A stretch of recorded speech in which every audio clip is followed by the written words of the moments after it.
Hello friends, இங்கே பாருங்கள். எண்ணெய், கடுகு, வெங்காயம், தக்காளி, சீரகம், நாலு வெந்தயம் எல்லாம் போட்டு நல்லா வதக்கியாச்சு. மஞ்சள் தூள் போட்டாச்சு. இதுலேயே மிளகாய்த்தூள் 1 ஸ்பூன், தனி மிளகாய்த்தூள் 1 ஸ்பூன் போட்டுக்கலாம் ஃப்ரெண்ட்ஸ்.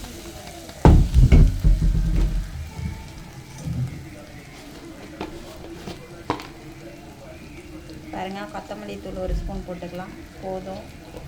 உப்பு தேவையான அளவு போட்டுங்க. மசாலா பச்சை வாடை வர வரைக்கும் நல்லா வணக்கணும்.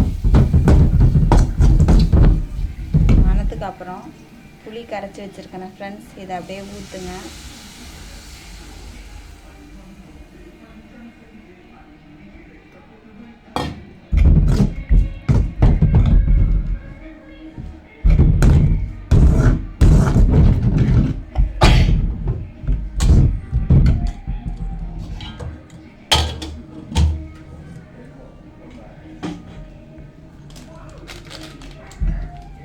மிளகாய்த்தூள் கொஞ்சோண்டு போட்டுக்கலாம் ஃப்ரெண்ட்ஸ்.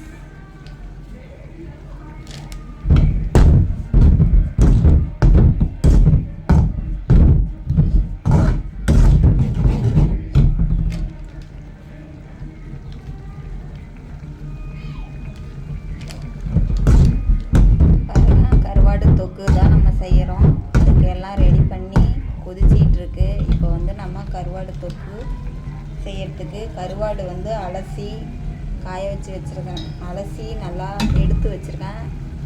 இங்கே பாருங்கள், சுடு தண்ணி போட்டு கழுவி நல்லா எடுத்து தண்ணி எடுத்துட்டு வச்சுருக்கேன். இப்போ இதில் நான் கருவாடு போட பாருங்கள் ஃப்ரெண்ட்ஸ்.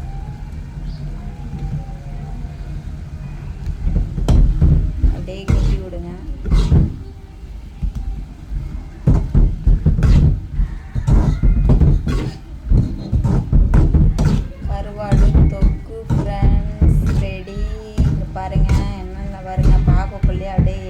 ஊறுது, சாப்பிட்ணும் போல் இருக்குது. சாப்பாடு இருந்து சுட சாப்பாடு போட்டு